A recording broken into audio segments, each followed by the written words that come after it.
Hello, everybody, and welcome to the episode of Zvagelskiy Talk. Today, Mitch and I are going to be talking about how we scaled multiple Amazon stores past $100,000 per month.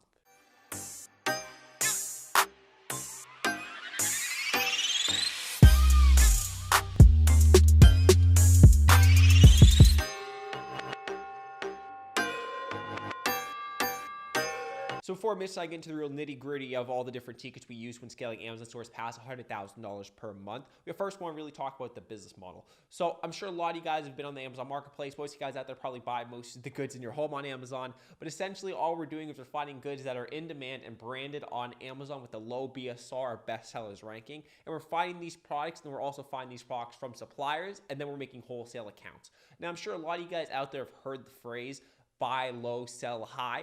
Now we're doing the complete opposite. Not the bad type of opposite, but what we're doing instead is we're selling high and then we're buying low. So there's not really a lot of risk involved. We order once a customer orders, and essentially all we're doing is we're finding product that's in demand. We're finding a wholesaler that carries that product. We're making wholesale account through our connections and through our permits and all that other stuff. And then what we're doing is when a customer orders on Amazon, we're shipping that product from the supplier through a wholesale account directly over to the customer. That's essentially all it is, without really going super nitty gritty in depth. But yeah, so going on, Mitch is going to start getting into a little bit more of the specifics about what the exact ways we use to actually scale stores and what allows us to scale stores. So while anyone can really sell on Amazon, sell a couple products, make like, a cool $1 to $2 grand off Amazon, the really hard part is not, selling on Amazon, but the really hard part is scaling in Amazon. Anyone can sell $1,000 to $2,000 worth of products on Amazon. It's really not that hard. But the hard part of selling on Amazon comes when you're trying to break into the 20K, 50K, 100K per month mark. And that's where the real secret sauce is. So having the right credit lines in place along with the right credit cards, and again, there's a specific order of credit cards that you want to apply for. And later on in this video, we'll actually be mentioning our top 3 favorite credit cards that we use for our Amazon stores. Now, essentially being able to properly leverage credit is what will allow you to scale your Amazon store past $10, $20, $50,000, $100,000 in sales every single month. And if you don't have the right credit lines in place, then it will be very difficult to do that. So a great example I like to bring up is safe.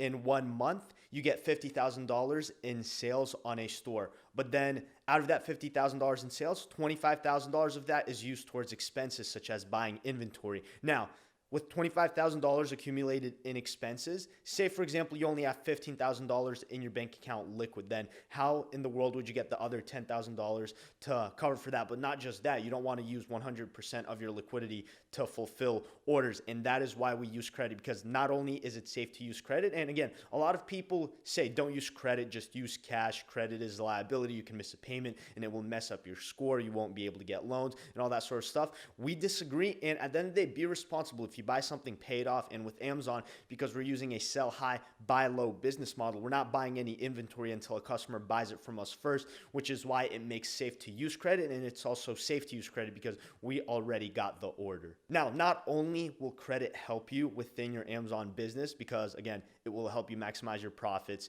It will help you hit intro offers, such as if you spend $3,000 within the span of 90 days, you will get 100,000 points back. But not only will this help you maximize your profits, but you will be able to leverage this towards perks such as traveling for free. And then outside of your business, when it comes to actual interest rates, just outside of your business and for the rest of your life, say for example, you want to get a car or you want to get a home and you want to get some sort of loan. Well, because you already established a good connection with the bank and they know they can trust you with credit cards, you'll be able to get a much better loan with a much lower interest rate. And this is something that will save you in excess of 6 to 7 figures throughout your life based off the type of investments that you plan to make. Now, I'm sure all you guys watching this are currently thinking, hey, Mitch has mentioned all the different credit lines, and that's the really secret sauce. Now, how can I acquire these credit lines? What exactly credit lines do you guys use? Now, we recommend a couple different credit cards that we actually use to pay our suppliers. You can really pay your suppliers in a variety of different ways. You can use business lines of credit. You can use credit cards, and you can always use like your own personal bank account. Like we said, obviously we don't recommend you do that. And the main cards that Mitch and I use to pay our suppliers is the American Express Business Gold Card. Essentially, if you guys don't know, this is the charge card, and that means that your limit is extremely high. But it's not the same as a credit card because you can't let your balances roll over. So let's say your statement for the month ends on the 30th or the last day of the month. Well, when that happens, you're not going to get charged any interest on any balance you have, but you have to pay that balance in full 21 days after the statement close date. And while it may vary for some other cards, it's usually between 21 and 25 days. So you basically owe this entire balance from your previous statement 21 days from when the statement ends.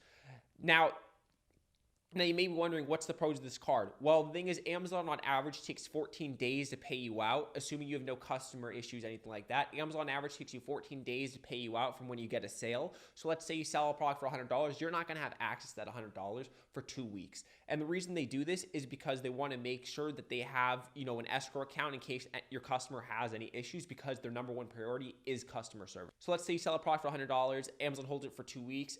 And then if there's any issue, they, obviously refund the customer. They work to find a good solution. But after that 2 weeks is up, they disperse that $100 into your account, and you use that to pay off your card. So the reason this card is extremely good is because it has a super high limit compared to other credit cards. And the reason it has this is because it is a charge card. You have to pay the entire statement balance from the previous statement within 21 to 25 days. This actually allows you to process much more orders and put much more, volume on that card. And the reason is because American Express sees you as having less risk, because they know 21 to 25 days after your statement ends that you have to pay them in full. And that creates less risk for them, and therefore they can justify giving you a higher limit. The second card that Mitch and I highly recommend when getting started on Amazon, acquiring business lines of credit, is the American Express Blue Business Plus card. And the reason we recommend this card, so you guys that don't know, there's this thing called 0% APR period that basically means any balance you put in your card, you won't be charged any interest on it. You just have to make the minimum payments. So it really allows for a lot of different learning experiences. It allows you to really flow a lot of free cash flow. And the Blue Business Plus, in addition to having the 0% APR period, is actually known for being an extremely beginner-friendly card during normal economic times. Now, that basically means that most people that get their first business credit cards actually go for the BBP because it's known for having a pretty high limit and being relatively easy to get, in comparison to other business cards out there. Now, the third cards that Mitch and I recommend you use to fulfill supplier and wholesale orders is going to be the Chase Inc. Business Preferred or the Chase Inc. Business Unlimited. And these cards are extremely good if you bank with Chase because it lets them see, hey, this person's very reliable. And, Chase being one of the biggest issuers of credit in America is extremely good to have a good relationship with them. The Chase Business Inc. Preferred out there actually is one of the best introductory offers that I've seen in a very long time. I'm not sure if it's still out there, but it used to be you spend $3,000, you get about $1,000 back in points. So, reiterating that basically means that on the first $3,000 that you spend with them, you're going to get $1,000 back in points. Now, you may be saying, well, that's insane. Why do they give you back 33%? And the reason they give you back 33% is to, give you an incentive to get this card and continuously use it, hopefully.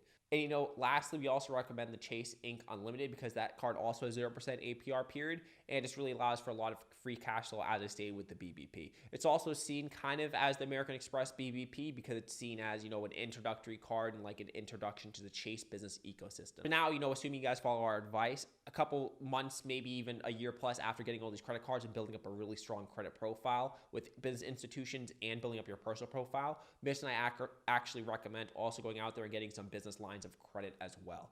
Now, a lot of you guys may be wondering what's the difference between a business line of credit and a business credit card. Well, technically a business credit card is a business line of credit. Now, business lines of credit, in comparison to credit cards are usually much bigger in the amount of, credit line you actually have to utilize. The reason is because for most issuers, they need to see at least a year worth of business activity and they need to see constant cash flow and consistent profits.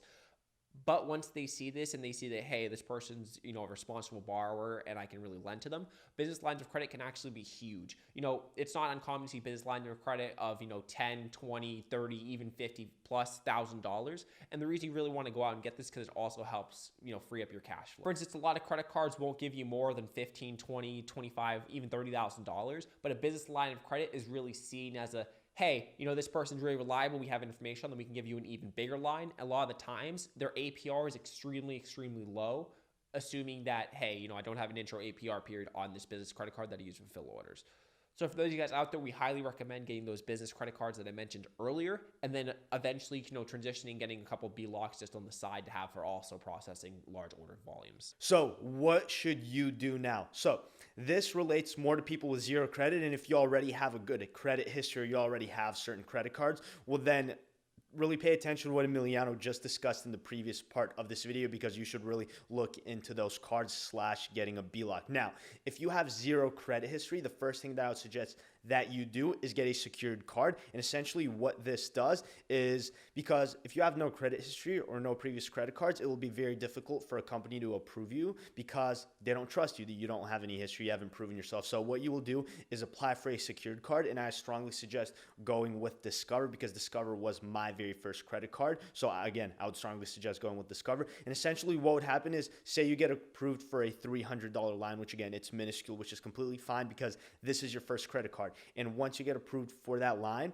they will have you send a certain amount in, such as $100, just to have in the account, and you can use that $100 to then spend, because even though it's yours and you can take it out, essentially they have it there just to make sure that you're not a liability, because again, this is your first card and they don't want to fully leverage using their money, because at first they want to test out that you're responsible and able to pay off your cards.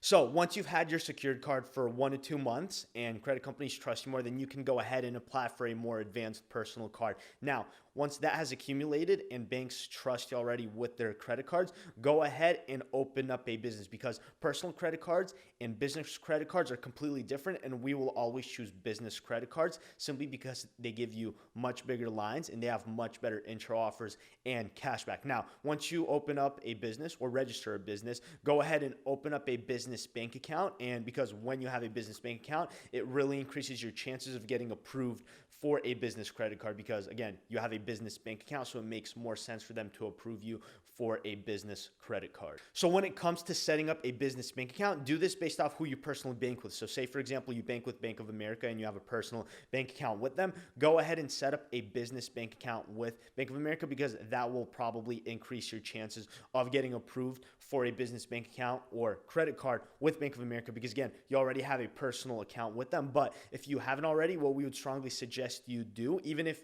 you have a personal bank account with another bank, set up another personal bank account with Chase, and then set up a business bank account with Chase, simply because they have the best credit cards on the market, because these credit cards give you the best intro offers, they give you the best cashback, and all around Chase just gives a really good service. And simply just for the fact of them giving out the best business credit cards, we would suggest that you set up both a personal and business bank account with Chase. And then essentially you're ready to go. Go ahead and set up an Amazon account if that's something that you've been wanting to do and start an e-commerce business. Set up an Amazon account and then learn about how the business model works, learn how you can find profitable products. There are a bunch of sources on Google, on YouTube. You can feel free to DM us, because we're here to help and we want to help you. So at the end of the day, make sure that you have your finances together on the side, such as your bank accounts, your credit cards, and that stuff is ready to go, because while you can also start an Amazon account without any credit history, it will be hard when you scale. So that is something you really need to be paying attention to, either before you start an